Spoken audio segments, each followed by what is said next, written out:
بسم الله الحمد لله وصلى الله وسلم على سيدنا ومولانا محمد وعلى آله وأصحابه والتابعين لهم بإحسان إلى يوم الدين.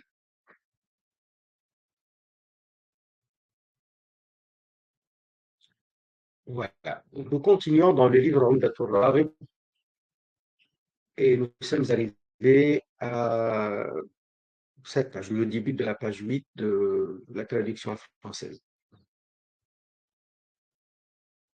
qui a prédestiné E accent aigu. Et comme je vous ai dit, le texte arabe, il dit Al-Mudabbir, alladhi yudabbir, celui qui prédestine, c'est pas faux, mais c'est celui aussi qui assure le fonctionnement. Ensuite, il dit, l'auteur, qu'Allah lui fasse miséricorde, ceci est un résumé qui rassemble la plupart des connaissances indispensables qu'il n'est permis à aucune personne responsable d'ignorer. Concernant la croyance et certains sujets de fiqh, de la purification jusqu'au hajj, quelques-unes des lois des transactions selon l'école de jurisprudence de l'imam Shafi'i. Ça, c'est le texte de Al-Mukhtasar. C'est, en fait, comme j'ai expliqué l'autre fois, c'est à la base, Al-Mukhtasar, c'est Sulam al-Tawfiq de l'imam de Cheikh Abdullah bin Hussein bin Tahir al-Hadrami, du Karim particulièrement. Donc, il a peut-être que le plus exact, c'est de dire qu'il l'a simplifié. Ça veut dire qu'il a éliminé certaines choses. Mais en fait, il l'a simplifié, puis après, il l'a redéveloppé. Quoi qu'il en soit, c'est un mukhtasar.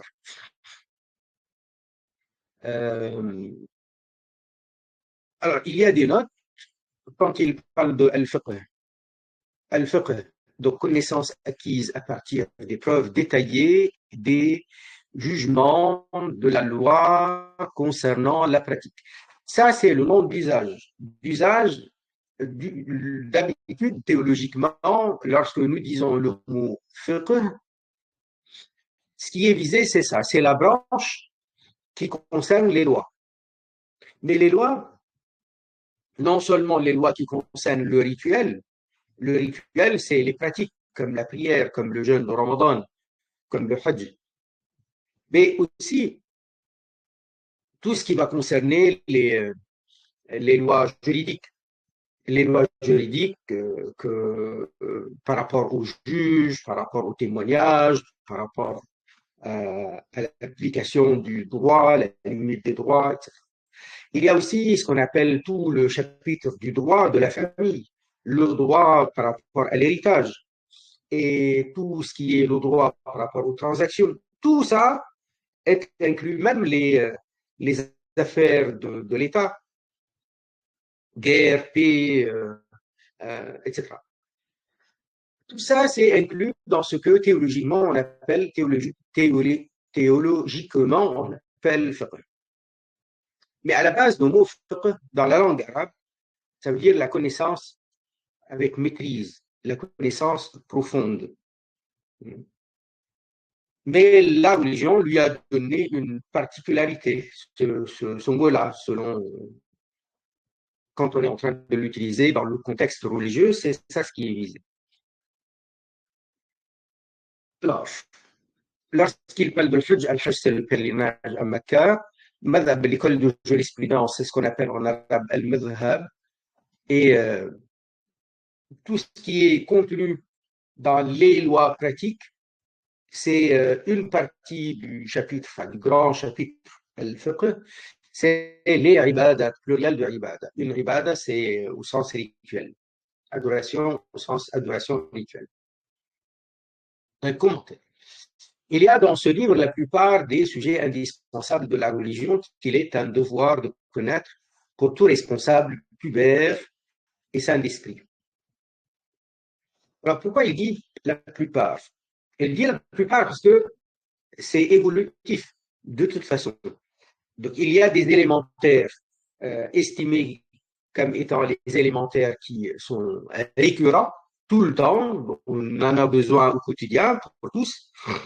Comment prier, et donc ça nécessite comment faire les ablutions, comment faire le ghusl, les najasa, puis après le jeûne de Ramadan, les annulatifs, les conditions, az-zakat, voilà. Mais des, il y a des, il y a des cas qui concernent les personnes individuellement. Ça arrive à quelqu'un, une situation quelconque, et il faut qu'il sache qu'est-ce qu'il en est. Donc, il doit passer par, euh, il doit procéder par poser une question pour connaître les réponses par rapport à son cas. Donc, ça devient euh, indispensable pour lui. Mais ça, c'est évolutif et personnalisé, comme on dit. Euh, Tout responsable pubère et sain d'esprit. Parce que dans la puberté et sans la santé mentale, on n'est pas, effectivement, on n'est pas responsable vis-à-vis des lois. Aussi bien dans la croyance, dans les pratiques d'adoration, les devoirs du cœur, les péchés des organes et le repentir. Cela ne veut pas dire qu'il est une obligation d'ordre personnel de connaître tout ce qu'il contient. Ça veut dire que là, le développement, et même par rapport au Mukhtasar, parce que dans le Mukhtasar, s'il parle de Hajj, c'est parce que habituellement, on en a besoin. Mais il y en a qui sont pauvres et qui n'envisagent pas d'aller au Hajj. C'est pas indispensable pour eux immédiatement d'apprendre ce chapitre. Voilà. Ainsi, par exemple, la connaissance de la lignée du messager jusqu'à Abdou Manaf, cité dans son Mukhtasar, ne fait pas partie des obligations personnelles, mais plutôt des obligations communautaires. Ça veut dire qu'il suffit de savoir que notre prophète à nous, il s'appelle Muhammad, alayhi salatu wassalam. Muhammad, donc, celui que les musulmans reconnaissent et se proclament de lui. Voilà. Donc, on a une connaissance euh, parfois limitée, très limitée, le concernant, sachant que, bon, c'est le prophète arabe. Hein, il a existé il y a très longtemps. Très bien. Euh, donc, tout le monde n'est pas obligé de savoir que son arrière-grand-père, c'est Hachem, ou après c'est Abdou Manaf, etc.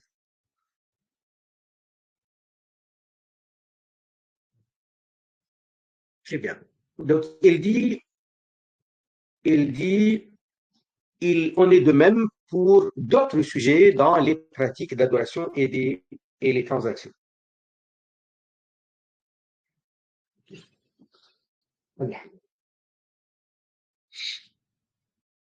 Les pratiques d'adoration sont le wudu, la prière, la zakat, le jeûne, le hajj.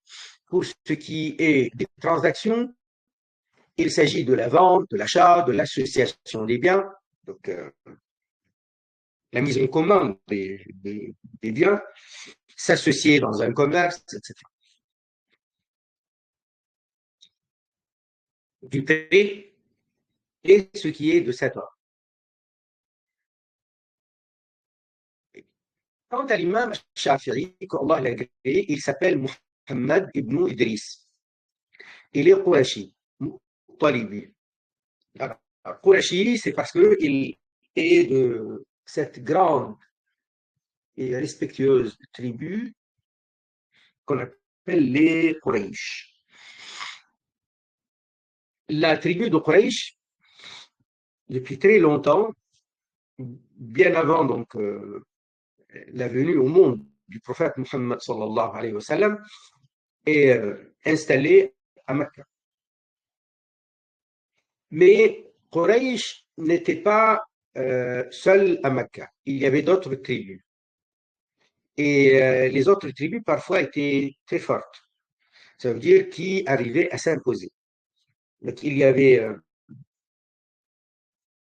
à un moment donné les Jurhum, et les Jurhum, ils sont là parce que quand il y a très longtemps, Sayyiduna Ismaïl alayhi salam, il s'est marié avec une femme des Jurhum qui était installée à Mecca. Et ils se sont installés à Mecca, c'est parce que c'était la tribu qui était passée par là, quand ils ont remarqué des signes de vie. Après, euh, la, après donc le passage de Sayyidina Jibril qui a frappé le sol et que l'eau de Zamzam avait jailli. Donc il n'y avait que Hajar, alayhi salam, Sayyida Hajar, et son bébé Ismaïl, alayhi salam. Donc cette tribu des Jurhum ont demandé la permission à Sayyida Hajar de s'installer et ils se sont installés. Donc quand il a grandi, Ismaïl, alayhi salam, il s'est marié avec une femme des Jurhum et il a eu 16 enfants euh, de cette manière. Et donc, le temps est passé, les siècles sont passés, il y avait toujours les Jurhum. Et il y avait d'autres tribus qui sont venues s'installer. Et puis après, c'est le partir de Qusay bin Kilab, un des ancêtres du prophète, alayhi salatu wassalam, qu'il y a eu une, un retournement de situation et comment dire, une force de domination donnée aux Quraysh par rapport aux autres. Parce qu'il y avait les Khuzaa, c'est eux qui détenaient la clé de la Kaaba. Bref, donc ça c'est ancien. En tout cas, euh, avant Qusay, avant Qusay, parmi ses ancêtres, il y avait un des ancêtres qui s'appelait Fihr. Et ce Fihr-là, euh, c'est l'avis le plus probable, ce Fihr, c'est lui qu'on appelle, qu'on surnomme Quraysh. Et donc, ils ont été appelés Quraysh parce que descendant de cet homme-là, Fihr, et qui est Quraysh. Donc, il est Muttalib. Qu'est-ce qu'on appelle Muttalibi? Muttalibi, c'est parce que dans la famille du prophète, alayhi salatu salam, si on remonte, on a Rasulullah, alayhi salatu salam, fils de Abdullah, fils de Abdul Muttalib, fils de Hashim, fils de Abdou Manaf. Abdou Manaf, il avait plusieurs enfants, parmi, il y avait Hashim, l'ancêtre, l'arrière-grand-père du prophète sallallahu alayhi wa sallam, mais il y avait dans cette fratrie Hashim et il y en avait d'autres. Parmi eux, il y avait Al-Muttalib. Donc, Sayyiduna l'imam al-Shafi'i, Muhammad ibn Idris, et les descendants de Al-Muttalib. Parmi les sahaba du prophète sallallahu alayhi wa sallam, il y avait des cousins éloignés comme ça qui étaient des Muttalibi. Vous avez par exemple un des sahaba qui était shahid à Badr, il s'appelait Ubayda bin al-Harith bin al-Muttalib. C'était donc un cousin du prophète alayhi salatu salam, Ubayda bin al-Harith bin al-Muttalib. Voilà, qui est al-Muttalib, donc fils de Abdou Manaf. Parfois, dans les livres, ils confondent. Ils disent fils de Abdul Muttalib. En fait, il n'était pas fils de Abdul Muttalib. Ubayda, celui-ci. Il était fils de Al-Muttalib. Mais il y en avait d'autres. On va pas en parler. Et on l'appelle Shafi'i par rapport à quelqu'un de ses ancêtres.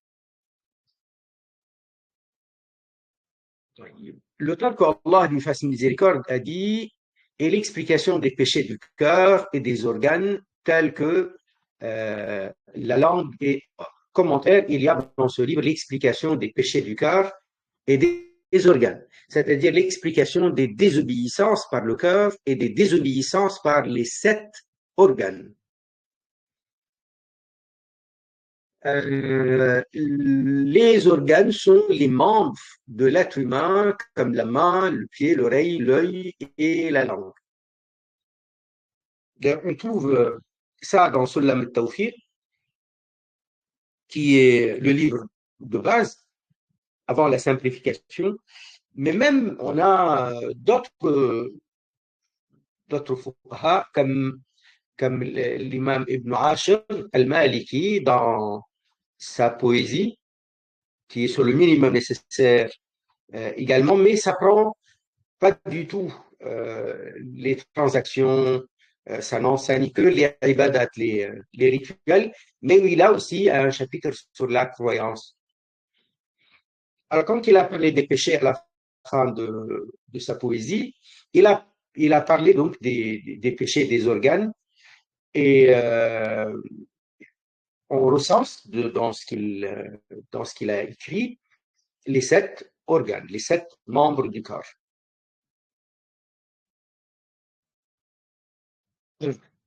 L'auteur, qu'Allah lui fasse miséricorde, a dit l'œuvre d'origine revient à l'un des spécialistes du fiqh originaire de Al-Hadramaut ou de Hadramaut tout simplement. Hadramaut au Yémen. Abdullah bin Hussein bin Tahir ont été insérés par la suite beaucoup d'ajouts sur des questions précieuses. Comme je vous ai expliqué, donc Cheikh arrivé à Beyrouth, il a réussi à avoir des jeunes qui s'intéressaient, donc il a voulu travailler pour eux, avec eux, un programme à partir d'un support pédagogique. Donc le support pédagogique, quand il a enseigné à ses premiers disciples, parmi les jeunes qui étaient autour de lui, comme Cheikh Nizar, rahimahullah, ou d'autres un peu plus âgés que lui, ou un peu moins âgés que lui, comme Cheikh Hussam, comme Cheikh Nabil, ou d'autres. Donc le premier support, c'était la simplification. Enfin, comme Cheikh Nizar, il était, ou Cheikh Nabil, ils allaient étudier dans Al-Azhar, ils ont étudié beaucoup de livres avec Cheikh Abdullah. Mais quand ils veulent donner des cours eux-mêmes à leur tour à des jeunes, à des enfants, il leur a simplifié le Sulam al-Tawfiq de Cheikh Abdullah bin Hussein bin Taha. Et puis après, avec le retour des questions et la réclamation d'un peu plus de développement, il a été développé. Il a été développé, donc, et là, il en a profité, Cheikh, pour ajuster les phrases ou les choix de Cheikh Abdullah bin Hussein bin Tahir pour donner une autre opinion dans le madhab, comme les choix sélectionnés par l'imam al-Bulqini. Bref, donc l'origine de ce livre est l'œuvre de Cheikh Abdullah bin Hussein bin Tahir al-Alawi al-Hadrami, qui est mort en l'an 272 de l'Égypte. 1272 de l'Égypte. Nous sommes en 1400 et quelques, donc on n'est pas encore à 1450, on n'est pas très loin, mais donc il y a plus de 2 siècles quand même. Al-Alawi est un terme relatif à Alawi ibn ou Alawi ibn Ubaydillah. C'est la convention retenue par les gens de Hadramaut. C'est un de ses ancêtres. Pourquoi il insiste là-dessus? Parce que chez nous, dans Hacham, Alawi, ça renvoie à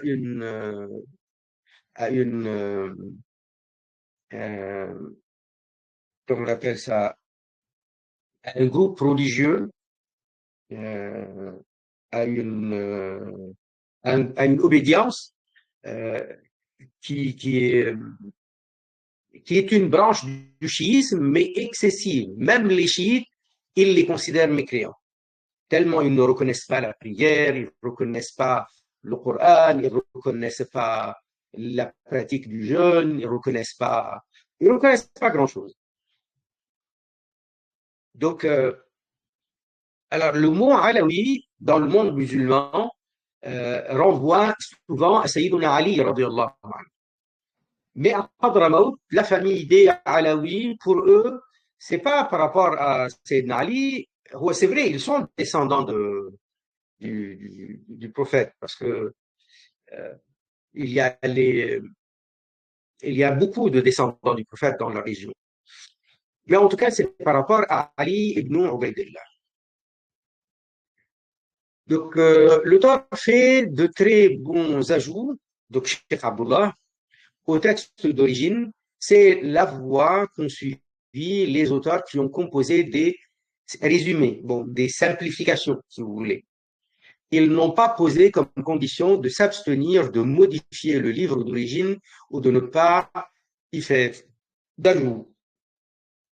Ça veut dire qu'on a le livre à la base, puis après on commence à enlever des paragraphes, enlever des phrases.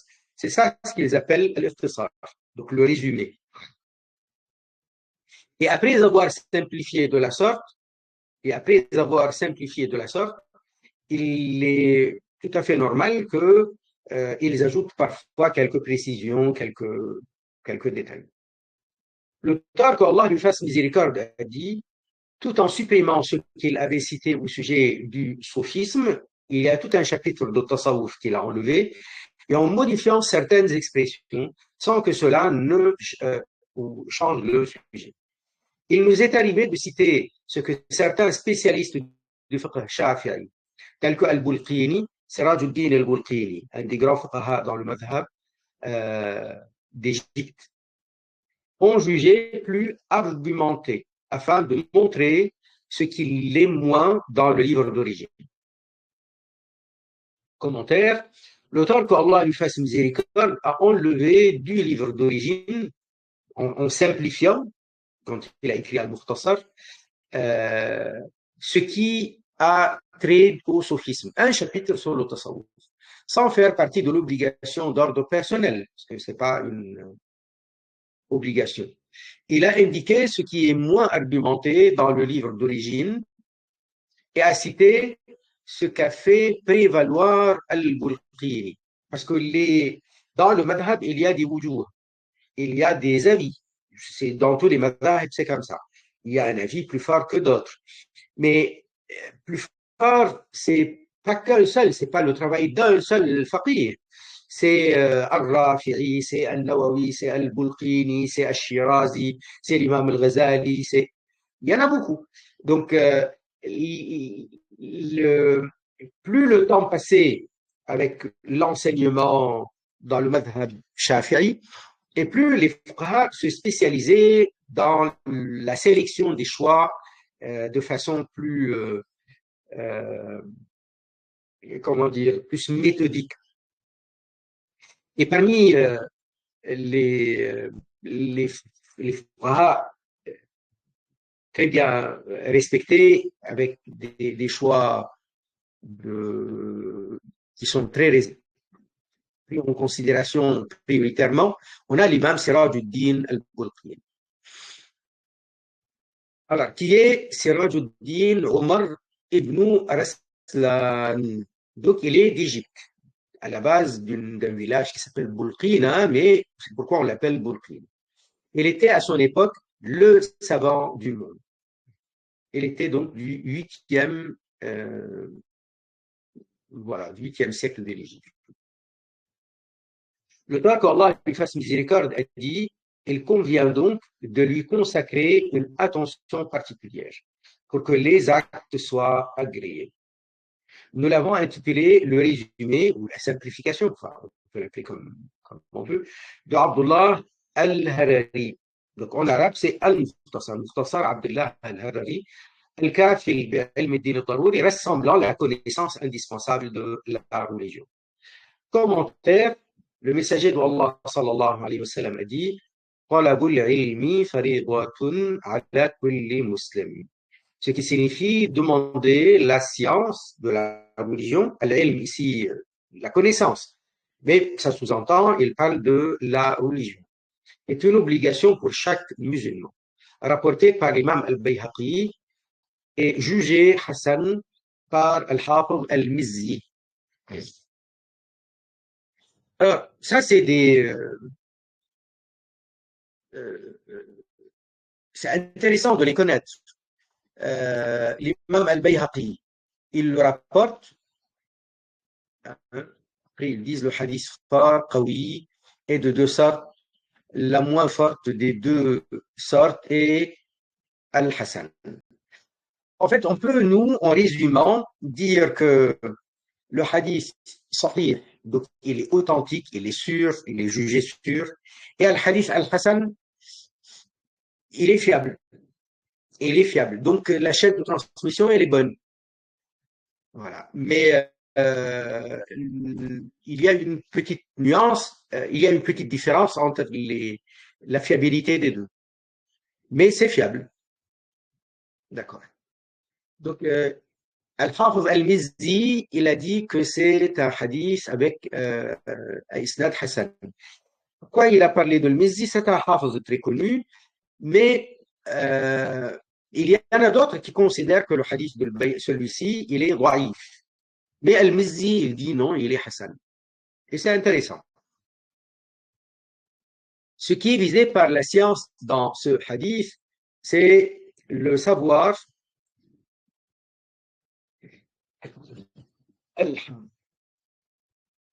le savoir indispensable de la religion qui comprend la connaissance de Allah et la connaissance au sujet d'Allah.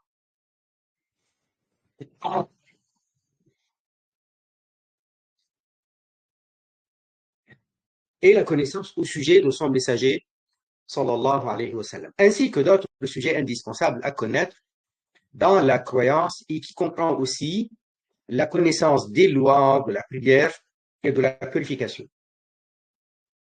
Donc ici, c'est préférable de dire connaissance au sujet d'Allah, connaissance au sujet du messager, alayhi salam. Alors, en arabe, on peut tout à fait dire ça. Et même en français, c'est pas ça. Je veux dire, connaître Allah. Connaître Allah, oui. Mais au final, pour connaître Allah, il faut connaître des, euh, des aspects, des, euh, des caractéristiques et des attributs au sujet d'Allah. Donc, ça ne nous mène pas à connaître de façon absolue tout ce qui concerne Allah, ou connaître Allah de façon totale et absolue. C'est juste par rapport à cette nuance que j'aurais préféré ajouter au sujet de euh, conditions, piliers et causes d'annulation euh, et des lois d'autres sujets indispensables à connaître de la science de la religion. Or, dès lors que ce résumé ou cette simplification comporte ces choses-là, il convient que l'étudiant de la science de la religion prenne grand soin d'acquérir son contenu et ce faisant, qu'il soit sincère à comment lui prêter une attention, lui consacrer une attention particulière, c'est en étant sincère dans son intention pour Allah uniquement, afin que son acte soit agréé par Allah.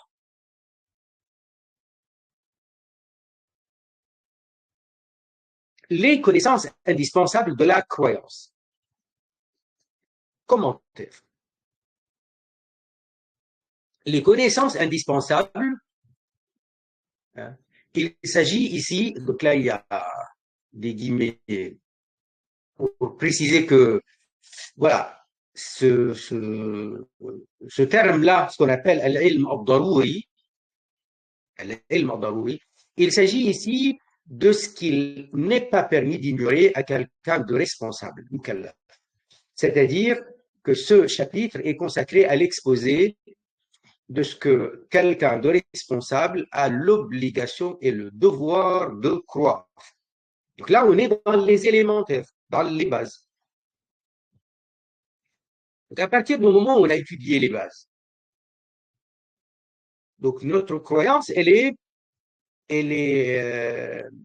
pas seulement bonne, elle était bonne même avant l'avoir étudiée, parce que l'étude, c'est obligatoire, mais ça ne veut pas dire qu'on n'était pas croyant avant. Avec, euh, avec l'atout qui est l'étude, l'éducation, avoir appris le sujet. Donc, ça y est, on a tous les élémentaires. On a tous les élémentaires, à partir de quoi nous sommes déchargés donc nous, du péché de l'ignorance. Et donc, nous avons accompli notre obligation. À partir de là, il ne doit pas y avoir place pour un waswas, des suggestions maléfiques. L'auteur, qu'Allah lui fasse miséricorde, a dit, chapitre, il est du devoir de la totalité des personnes responsables d'entrer dans la religion de l'islam, d'y demeurer à jamais et d'observer ce qui leur est obligatoire selon ses lois. Quelqu'un de responsable mukallaf, c'est quelqu'un qui est pubère. Vous voyez, il y a pubère pour le masculin comme pour le féminin. Saint d'esprit, saint, il n'y a pas de thé. C'est pas de la sainteté, c'est de la santé. D'accord? Saint d'esprit et à qui est parvenu l'appel à l'islam. Alors, à qui est parvenu l'appel à l'islam? D'ordinaire, ça veut dire avec les oreilles, on a entendu. C'est-à-dire qu'il est parvenu, qu'il n'est de Dieu qu'Allah et que Muhammad est le messager d'Allah sallallahu alayhi wa sallam.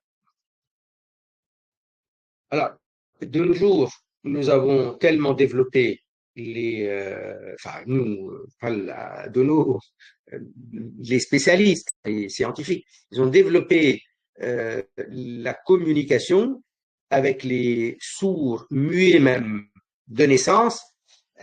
Lorsque on arrive à faire parvenir à la personne cette connaissance-là, ça y est, elle est devenue responsable d'une manière ou d'une autre. Donc, il n'est de Dieu qu'Allah et que Muhammad est le prophète d'Allah. C'est cela quelqu'un de responsable, de mukallaf, qui a le devoir d'entrer en islam et d'œuvrer conformément à sa loi. C'est-à-dire d'accomplir les obligations et de se garder des intérêts. En revanche, si quelqu'un meurt avant la puberté, il n'aura pas de compte à rendre dans l'au-delà. De même, si sa folie se poursuit jusqu'après la puberté et qu'il meurt en étant fou, il n'est pas responsable non plus.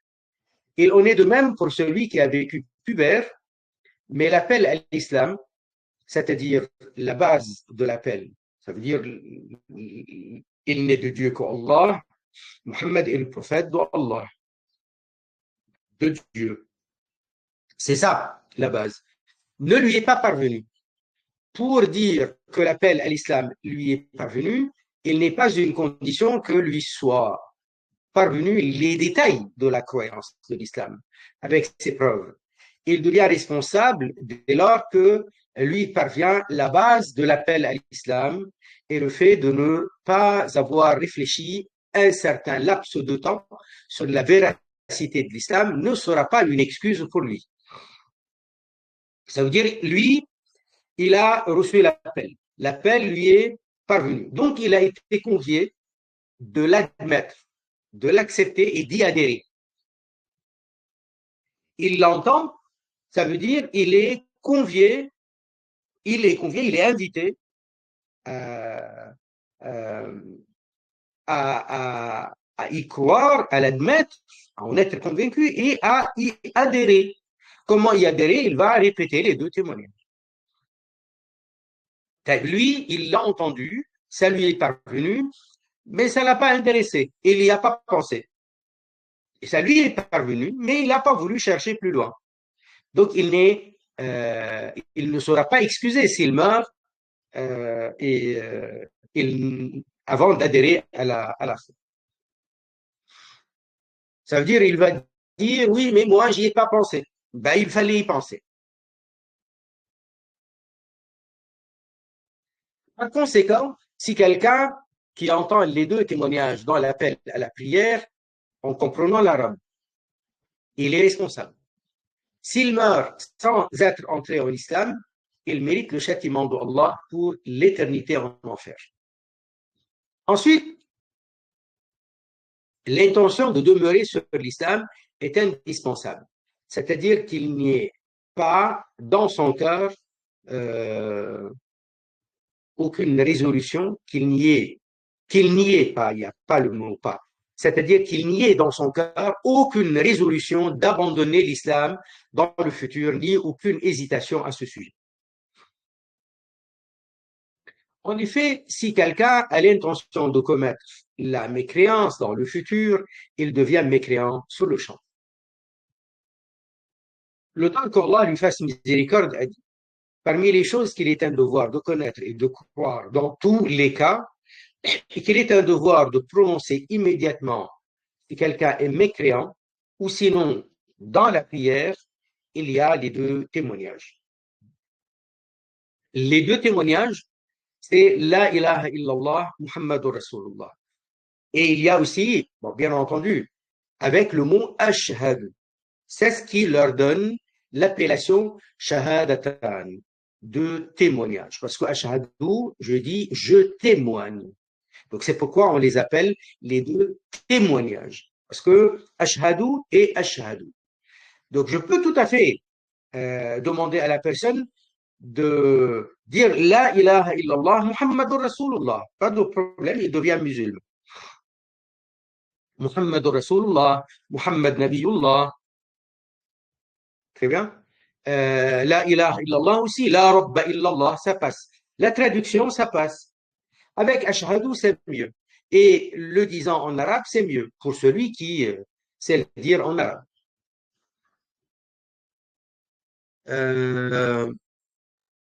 Donc, il y a les deux témoignages. Il doit donc connaître. Il doit les connaître. Il doit les comprendre.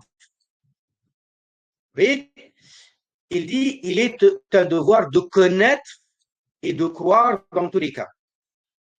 C'est que lorsque quelqu'un est en train de répéter cette phrase, s'il n'a rien compris à cette phrase, on lui a dit, répète en arabe, Ashhadu an la ilaha illallah, il a répété, il ne comprend pas l'arabe. Ashhadu anna Muhammadan Rasulullah, il a répété, mais il n'a pas compris. Il n'est pas devenu musulman si, alors, maintenant, si il ne connaît pas les détails et la traduction exacte de chacun des mots de cette phrase, mais il a compris que ça parle d'Allah unique et ça parle de Muhammad, le prophète, proclamé par l'islam, et donc c'est la reconnaissance de son adhésion. Là, oui, ça passe.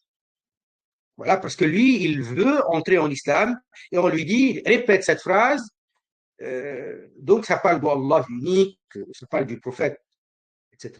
Donc il a compris, même s'il ne connaît pas la signification de chacun des mots, mais il sait de quoi il s'agit globalement.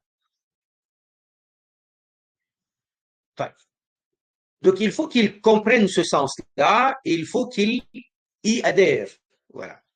Ashhadu an la ilaha illallah wa ashhadu anna Muhammadan Rasulullah. C'est-à-dire, je témoigne qu'il n'est de Dieu qu'Allah. Donc là, apparemment, c'est les aléas de, de l'écriture. Voilà. Et qu'il n'est de Dieu qu'Allah. Et je témoigne que Muhammad est le messager d'Allah. Attention, le mot ashhadu est très fort. Parce que on est témoin. Ashhadu, ça veut dire je témoigne. Et pour être témoin, normalement, on nous amène au tribunal pour témoigner, ou même sans que ce soit le tribunal. Le témoin il a vu, il a entendu, il a été présent. Donc, ashhadu an la ilaha illallah, et nous ne l'avons pas vu. Ashhadu anna Muhammad Rasulullah sallallahu alayhi wa sallam, et nous ne l'avons pas vu. Mais ashhadu quand même. Mais ashhadu quand même. Parce que Allah Ta'ala, nous ne l'avons pas vu avec les yeux de la tête, certes, mais nous avons bien vu avec notre conscience et avec notre clairvoyance et avec notre rationnel, notre raison et notre logique, la preuve euh, qui, est, qui, ne laisse, qui ne laisse aucun doute, qui ne laisse aucune hésitation, la preuve de son existence. Au point qu'Allah Azzawajal, parmi ses noms, Al-Haq Al-Mubin. Allah Ta'ala, il est Al-Haq, donc celui dont l'existence est la vérité. Al-Mubin, ça veut dire c'est celui dont l'existence elle est évidente. C'est lui dont l'existence est évidente. Et c'est vrai que l'existence de l'être humain, l'existence de tout ce qui est autour de nous, tout ça c'est éphémère. Tout ça c'est un temps, oui, un temps, ça y est, c'est fini. Ou un temps avant, enfin avant, il y avait, on n'était pas, nous n'étions pas. Et puis après, nous sommes maintenant et nous ne le serons plus après. Or, Allah Ta'ala, son existence à lui, elle est mobile, elle est évidente, elle est la plus évidente. C'est celle qui est Al-Haqq et Al-Mubin. Ashhadu anna Muhammad Rasulullah alayhi salatu wassalam. Nous ne l'avons pas vu. Mais oui, mais il y a des témoignages oculaires de l'époque des Sahaba radiallahu anhum, témoignant donc de sa véracité, de ses miracles, de tous ces miracles. Et, et nous avons Al-Qur'an Al-Karim qui est encore parmi nous et qui le restera jusqu'à la fin des temps. Et ce livre, la parole d'Allah Azzawajal, Al-Qur'an Al-Karim, il est aussi un miracle prouvant donc la véracité du prophète Muhammad alayhi salatu wassalam. Donc lorsque vous n'avez pas vu la Chine, on vous amène, est-ce qu'on on vous dit, est-ce que vous êtes témoin que la Chine existe? Bon, témoin, je n'ai pas été, mais tous les témoignages massifs prouvant l'existence de la Chine, oui, je suis en mesure de dire que la Chine existe, sans aucun doute. Vous voyez, donc ça, c'est par rapport à des éléments de connaissance de, de notre vie de tous les jours.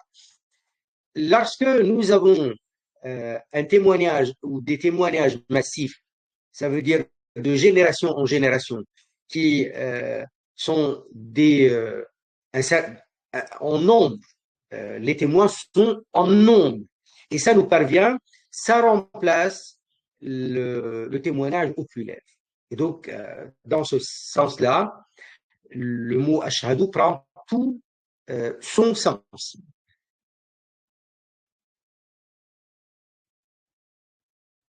Voilà. Commentaire, le premier des devoirs pour chacun, c'est de connaître Allah et de connaître son messager et de prononcer les deux témoignages une seule fois pour entrer en islam. Si quelqu'un n'était pas musulman, ça c'est pour quelqu'un qui n'était pas musulman.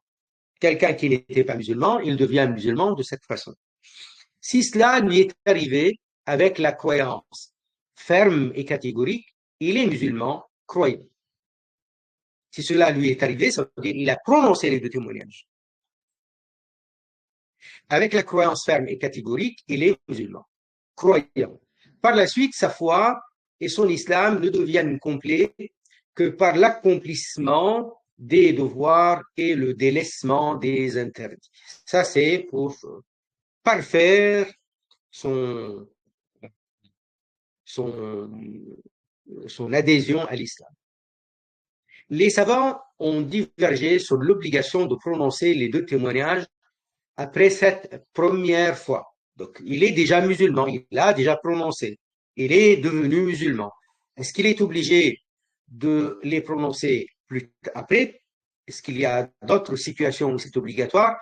La plupart des savants sont d'avis de prononcer obligatoirement les deux témoignages dans chaque prière, dans At-Tahiyat à la fin de la prière. De plus, la prononciation des deux témoignages, qui est un devoir pour le mécréant, est réalisée avec l'expression Ashhadu an la ilaha illallah wa ashhadu anna Muhammadan Rasulullah en langue arabe ou avec sa traduction en toute autre langue.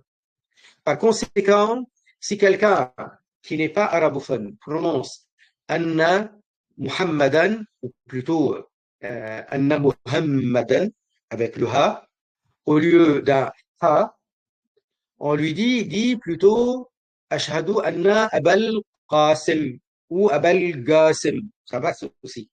Le Qaf, Ga, c'est correct en arabe.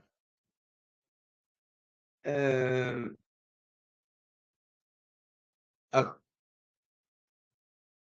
donc, il suffit de le traduire dans sa langue. Mais on lui explique quand on est en train de lui dire Abul Qasim, puisque les gens ne savent pas. Ils savent que le prophète de l'islam, c'est Muhammad, le Qurashi ou l'arabe, voilà, qui a existé il y a plus de 1400 ans. Ça, ils le savent. Mais on leur dit Abul Qasim. Il peut nous dire, oui, mais qui c'est Abul Qasim?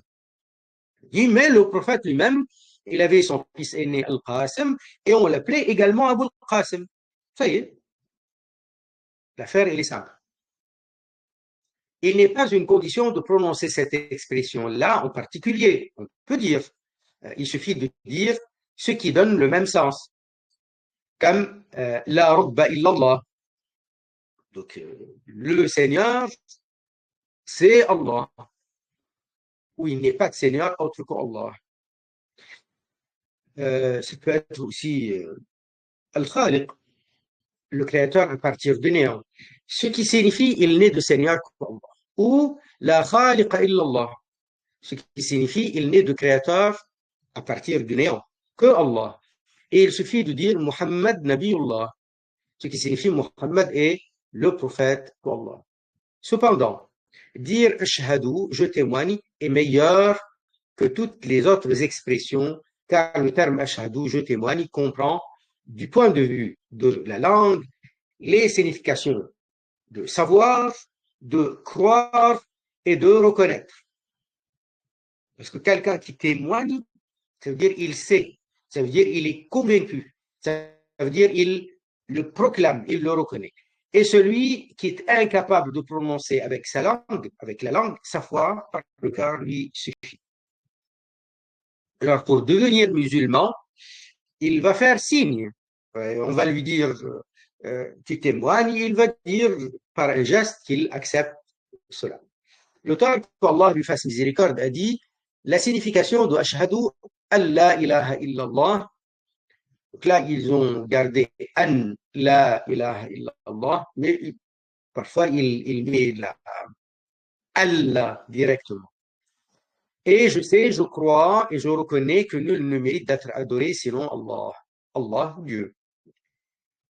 Commentaire, la parole des savants. La ma'bouda bihaqqin illallah signifie nul ne mérite d'être adoré sinon Allah. Alors, adorer ici, c'est correct, il n'y a pas de problème. L'adoration, nous savons ce que c'est. Mais plus particulièrement, il s'agit de vouer le culte. L'adoration dans le sens de vouer le culte. C'est-à-dire, personne ne mérite que l'on se soumette à lui d'une extrême soumission. Alors, l'extrême soumission, ça veut dire une soumission absolue et sans limite. Sinon, Allah. Ça veut dire que notre obéissance et notre soumission aux autorités, l'autorité parentale, l'autorité des autres autorités, reste malgré tout dans un cadre limité et un cadre restreint et reste dans enfin on peut les appeler des soumissions relatives et non pas absolues. Pour quelle raison? Parce que c'est quand même possible que les parents ou l'autorité dont on parlait nous demandent des choses qui sont incorrectes, qui sont injustes. Nous n'avons pas le droit de, de leur obéir dans ce qui est injuste. Mais Allah Azza wa Jal, c'est inconcevable qu'il soit injuste. C'est lui le créateur à partir du néant. C'est lui le roi. C'est lui le Seigneur. Donc à partir de là, ce qu'Allah Azza wa Jal ordonne doit être obéi.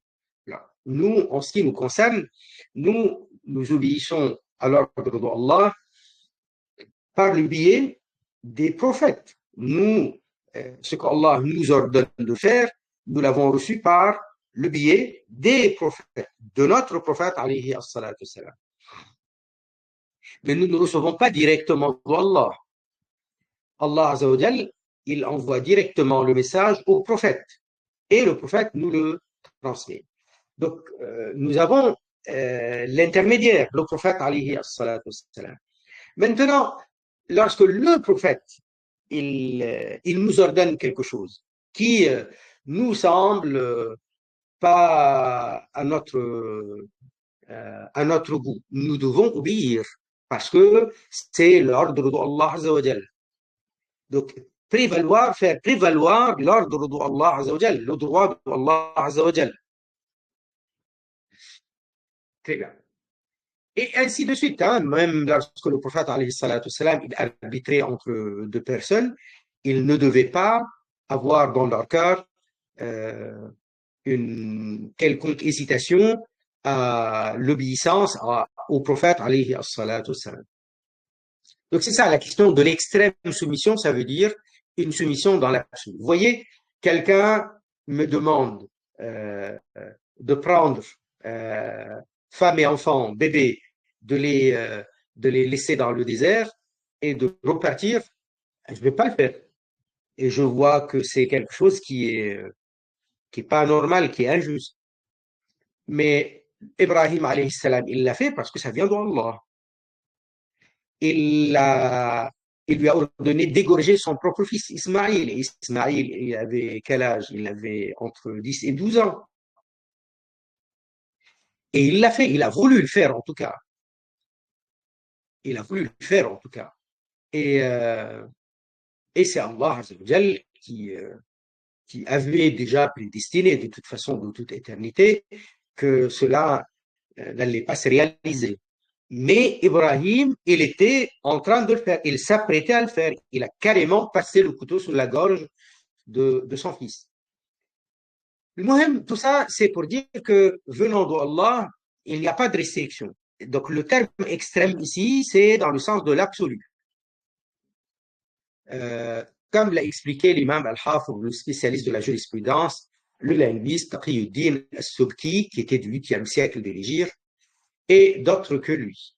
Les termes de As-Subki sont al-ibadatu aqsa ghayat al-khushu' wal-khudu', al-ibada aqsa ghayat al-khushu' wal-khudu', al-ibada, l'adoration, et l'extrême limite de la crainte. Ça veut dire, c'est dans l'absolu. C'est pas une adoration, c'est pas un droit limité et restreint et relatif. Non, c'est absolu. La crainte et la soumission. La crainte, ça veut dire quoi? Ça veut dire ici, donc, c'est dans le sens de c'est le sentiment que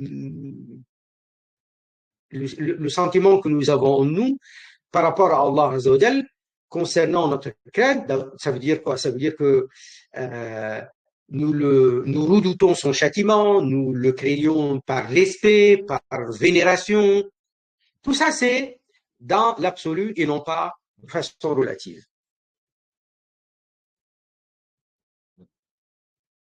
Là, si al-ibada, l'adoration, voulait dire dans tous les cas obéir à une créature pour faire un acte d'obéissance ou de désobéissance envers Allah.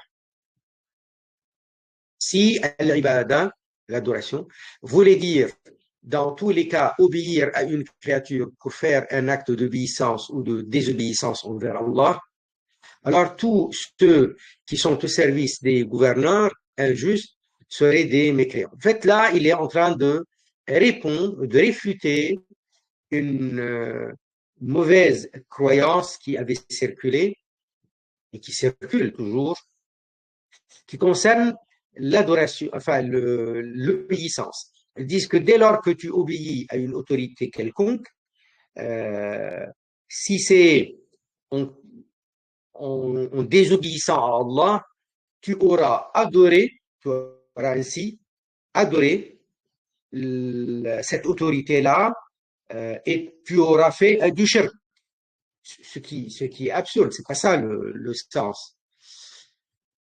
Euh, Ça veut dire que ils disent l'obéissance, n'importe quelle obéissance à une autorité quelconque, lorsque c'est dans un péché, dans une désobéissance à Allah, tu auras payé cette autorité pour ilah.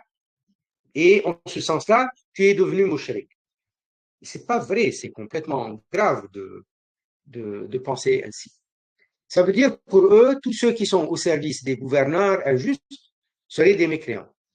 Est-ce que ceux qui disent que la simple obéissance ou le simple tawassul est une adoration en déclarant mécréants les musulmans qui font le tawassul par les prophètes et par les saints? Vont-ils dire d'eux-mêmes qu'ils sont associateurs? En fait, Cheikh, mais c'est abrégé ici. Il est en train de dire que c'est cela la signification, c'est cela la définition de l'ibada, et non la simple obéissance dans une situation où on aura commis un péché. Voilà. Mais eux, euh, ils, ils ont développé cette idée au point de devenir les extrémistes qui tuent, qui massacrent au nom de cette croyance-là. N'est-ce pas que même obéissent à des gouverneurs dans certains péchés? Par conséquent, ils se sont déclarés mécréants eux-mêmes, même s'ils ne s'en aperçoivent pas. Ces gens qui déclarent mécréants, ceux qui pratiquent al-istighatha. Al-istighatha, la recherche du renfort, le secours par les saints et par les prophètes, qu'ils apprennent d'abord la signification de l'ibada, l'adoration, dans la langue des Arabes, avant de laisser libre cours à leur langue pour déclarer les gens mécréants. C'est ce sens de l'ibada, l'adoration, qui est visé dans la parole d'Allah Ta'ala. La ilaha illa ana fa'budun. Donc il n'est de Dieu que moi, alors adorez-moi. Ça veut dire vouez-moi le culte à moi tout seul. Et dans la parole d'Allah Azza wa Jal, Iyaka na'budu, nous n'adorons que toi. C'est cette adoration qui n'est que pour Allah Ta'ala, tel que si quelqu'un la voue, du verbe vouer, à autre qu'Allah, il devient mushrik, bien entendu. Si quelqu'un l'avoue à autre qu'Allah, il devient mushrik. Donc là, il n'y a pas besoin de virgule. Il ne s'agit pas de simple appel, de la simple demande d'aide, ni du simple appel au secours, ni de la simple crainte, ni de la simple supplication. Ça, c'est pas considéré comme adorer d'autre qu'Allah.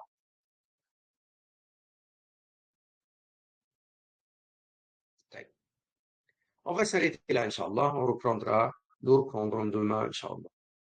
Barakallahu fikum. Subhanallah walhamdulillah wa la ilaha illallah. لا إله إلا الله لا إله إلا الله لا إله إلا الله اللهم صل على سيدنا محمد وعلى آله وصحبه وسلم رب اغفر للمؤمنين والمؤمنات سبحان ربك رب العزة عما يصفون وسلام على المرسلين والحمد لله رب العالمين. À demain, Inch'Allah.